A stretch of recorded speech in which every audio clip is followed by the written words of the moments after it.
ವಿಫಲವಾದರೂ ಕೂಡ ಪ್ರಾರ್ಥನೆ ವಿಫಲವಾಗಲ್ಲ ಎಂಬುದು ನನ್ನ ನಂಬಿಕೆ. ನನಗೆ ಏನು ಬೇಕೋ ಅದನ್ನ ತಾಯಿ ಚಾಮುಂಡೇಶ್ವರಿ ಬಳಿ ಪ್ರಾರ್ಥನೆಯನ್ನ ಮಾಡಿದ್ದೇನೆ.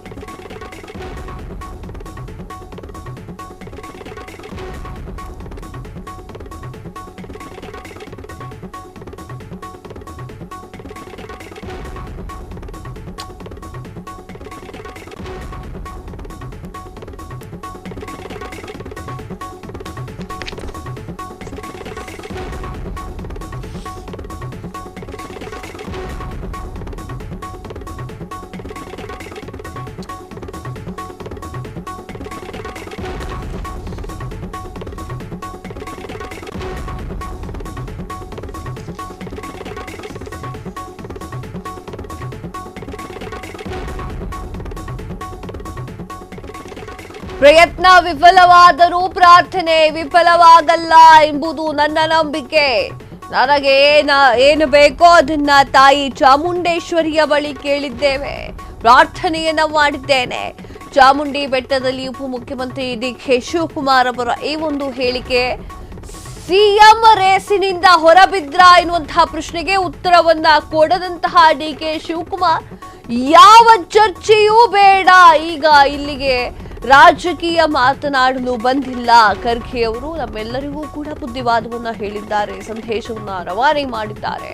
ಅವರ ಮಾತಿನಂತೆ ಎಲ್ಲರೂ ಒಟ್ಟಿಗೆ ಸೇರಿ ಕೆಲಸವನ್ನ ಮಾಡೋಣ ಅಂತ ಹೇಳಿ ಕರೆಯನ್ನ ನೀಡಿದ್ದಾರೆ. 5 ವರ್ಷವೂ ನಾನೇ ಸಿಎಂ ಅಂತ ಹೇಳಿ ಘೋಷಣೆ ಮಾಡಿದಂತಹ ಸಿದ್ದರಾಮಯ್ಯ ಈ ಬೆನ್ನಲ್ಲೇ ಶರಣಾಗತಿಯ ರೀತಿ ಮಾತನಾಡಿದಂತಹ ಡಿ.ಕೆ. ಶಿವಕುಮಾರ್. ಡಿ.ಕೆ. ಶಿವಕುಮಾರ್ ಅವರು ಈಗ ಈ ಒಂದು ಹೇಳಿಕೆಯನ್ನ ನೀಡಿದ್ದಾರೆ. ಯಾವ ಹೇಳಿಕೆ ನೀಡಿದ್ದಾರೆ? ಪ್ರಯತ್ನ ವಿಫಲವಾದರೂ ಕೂಡ ಪ್ರಾರ್ಥನೆಗಳು ವಿಫಲವಾಗುವುದಿಲ್ಲ ಅಂತ ಹೇಳಿ ಡಿ.ಕೆ. ಶಿವಕುಮಾರ್ ಅವರು ಮಾತನಾಡಿದ್ದಾರೆ. ಸಿಎಂ ಸಿದ್ದರಾಮಯ್ಯ ಅವರಿಗೆ ಸಿಎಂ ಚೇರನ್ನ ಬಿಟ್ಟುಕೊಟ್ರ ಡಿ.ಕೆ. ಶಿವಕುಮಾರ್ ಎನ್ನುವಂತಹ ಪ್ರಶ್ನೆ ಈಗ ಮೂಡಿರುವಂತದ್ದು. ಸಿಎಂ ಆಕಾಂಕ್ಷಿಯಾಗಿದ್ದಂತಹ ಡಿ.ಕೆ. ಶಿವಕುಮಾರ್ ಅವರಿಗೆ ಈಗ ಆ ಒಂದು ಸೀಟಿನ ಮೇಲೆ ವೈರಾಗ್ಯ ಬಂತ ಅಂತ ದೇವಸ್ಥಾನದಲ್ಲಿ ಈ ರೀತಿಯ ಮಾತನ್ನ ಆಡಿದ್ದಾರೆ. ಖರ್ಗೆ ಅವರು ಮಾತನಾಡಿದ್ದಾರೆ, ಯಾರು ಎಲ್ಲೂ ಏನು ಮಾತಾಡಬೇಡಿ ಅಂತ ಹೇಳಿದ್ದಾರೆ. ಆ ಒಂದು ಕಾರಣಕ್ಕೆ ನಾವು ಮಾತಾಡ್ತಾ ಇಲ್ಲ ಅಂಡ್ ಇಲ್ಲಿ ಆ ಒಂದು ಚರ್ಚೆ ಬೇಡ ಅಂತ ಹೇಳಿ ಡಿ.ಕೆ. ಶಿವಕುಮಾರ್ ಅವರು ಮಾತನಾಡಿರುವಂಥದ್ದು. ಸಿಎಂ ಸಿದ್ದರಾಮಯ್ಯ ಖಡಕ್ಕಾಗಿ ವಾರ್ನಿಂಗ್ ತರ ಹೇಳಿದ್ದಾರೆ. ನಾನೇ 5 ವರ್ಷ ಸಿಎಂ, ಯಾರೇ ಹೇಳಿದ್ದು ನಾನು ಚೇಂಜ್ ಆಗ್ತೀನಿ ಅಂತ ಹೇಳಿ ಸಿಎಂ ಸಿದ್ದರಾಮಯ್ಯ ಅವರು ಮಾತನಾಡಿದ್ರು. ತದನಂತರ ಡಿ.ಕೆ. ಶಿವಕುಮಾರ್ ಅವರು ಹೌದಪ್ಪ ಅಂತ ಹೇಳಿ ತಲೆಯನ್ನು ಅಲ್ಲಾಡಿಸಿದ್ರು.